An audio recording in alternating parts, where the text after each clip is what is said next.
an oath by the sun. It's a way of directing our attention to this important process, without which this universe could have never been. And the sun being a small star, and we call normal sequence star, the process of nuclear fusion in it does not reach iron. It stops long before iron. Yes. Iron is only generated in much larger stars than the sun, which are known as the supergiants. And in the previous episode, we spoke about the Earth's atmosphere and different layers, and the ozone layer and so on. And the strength of the energy brought by the nuclear fusion and the sun. And the difference in variation between, if you're rising from Earth in the sky, the temperature decreases and then it turns into a higher... That's very true. And this is again a testimony to the wisdom of the Creator, subhanahu wa ta'ala. If, of course, if you travel from the surface of the Earth up until the end of the lower atmosphere, or let's talk about the troposphere, which is the nearest part to the Earth. Which is about 16 kilometers. 18, 20 kilometers. It varies from place to place, of course, from the two poles to the equator. Okay. But on the equator, it's about 18 kilometers above the equator. So we find the gradual decrease in temperature. And without this gradual decrease in temperature, the Earth could have never had any life. Why? Allah has generated water vapor from within the Earth. And this water vapor came out through volcanic vents to find a cool surface by which it gets condensed and comes back to the Earth. Without this cooling, although we are traveling towards the sun, you get gradual cooling. We get up to minus 60 degrees centigrade above the equator. Yes. Minus 60 degrees centigrade. Without this cooling, this water vapor could have escaped to outer space. Yes. And the Earth would have never had any water. And if it did have no water, no life. SubhanAllah. So let's now move for a very short break and return back to know more about the sun and also to get more questions from my dear guests. So let's move down for a short break. Stay tuned.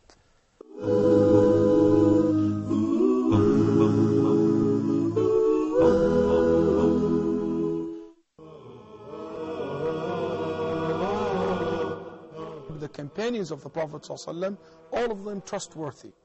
We don't look into their or their adala, if they are trustworthy or not. They are all trustworthy.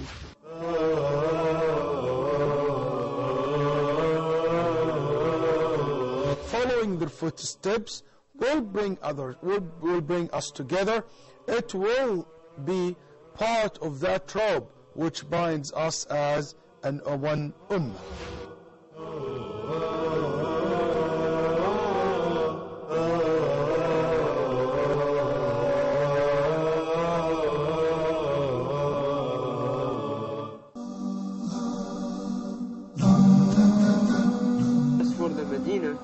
Which is the city of the Prophet, I want to go there and see the masjid that the Prophet built.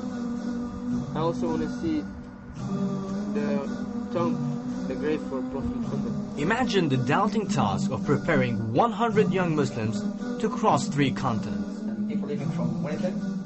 No, Edmonton, Calgary, Ottawa, and Montreal. Together in prayer, like Muslims all over the world, the group faced towards the Kaaba, the holiest of Islamic sites.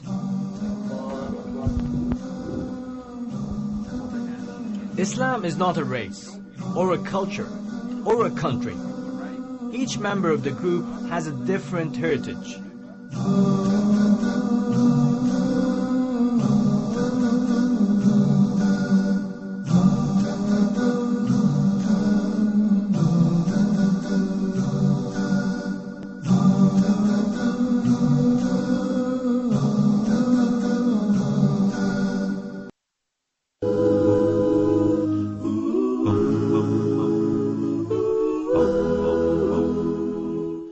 Assalamu alaikum wa rahmatullahi wa barakatuh. Welcome back. You're watching Quran and Science, and now we'll move to questions by Mustafa Ismail. Yes, in this verse it says, وَالشَّمْسِ وَضُحَاهَا. And in another verse, Professor, it says also, وَالضُّحَى وَاللَّيْلِ. Yes. Why specifically this time period, which, as you explained previously? You see, Ad-Duha in Arabic is the span of time from sunrise until noontime. And not many people know the greatness and the importance of that phase during the day. Allah subhanahu wa ta'ala has created lots of zones of protection for life on that planet. We have the atmosphere, we have the mesosphere, we have the thermosphere, we have the ozone layer, we have the exosphere, we have the magnetosphere. Successive layers for protection. We have the ionosphere, we have the radiation belts.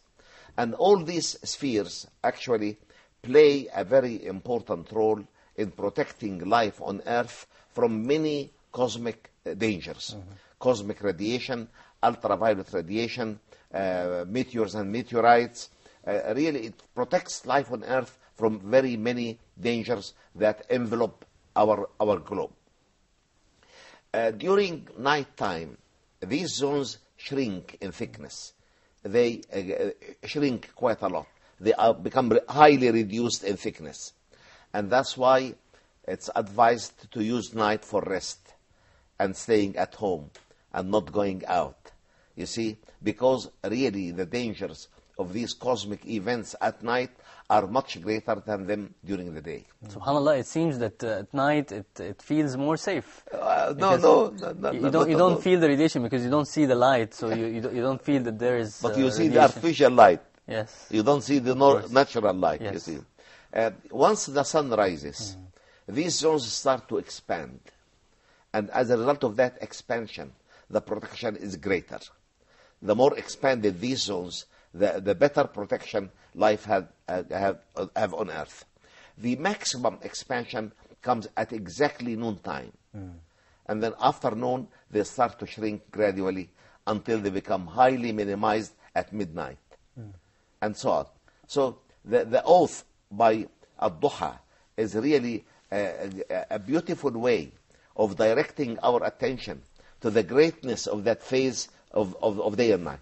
And as Brother Abdurrahman was saying previously, that he said it's the time of the human activities, like from early in the morning, from dawn time until noon time. Yes, indeed. Yeah. This is the best part of the day. Yes. And that's why al-Mu'mineen Sayyida Aisha alayhi ridwanullah said, "Wallahi inni la'ajab liman yusalli as-subha ba'da tulu'i ash-shams kayfa yarzuquhu Allah." I am amazed at someone who delays his Fajr prayer until the sun has risen. How can he get his rizq, his bounties from Allah subhanahu wa ta'ala? So really this is the best part of the day. The best production of work during the day, between sunrise and midday. Yes. Okay, move to Given the fact that the whole Earth is not at night at the same time or at day at the same time, this means that the expansion of layers is different from part to part on Earth, right? So if we are here at night, the layers are not expanded, and on the other side of the Earth they are expanded. So the question is that you mentioned that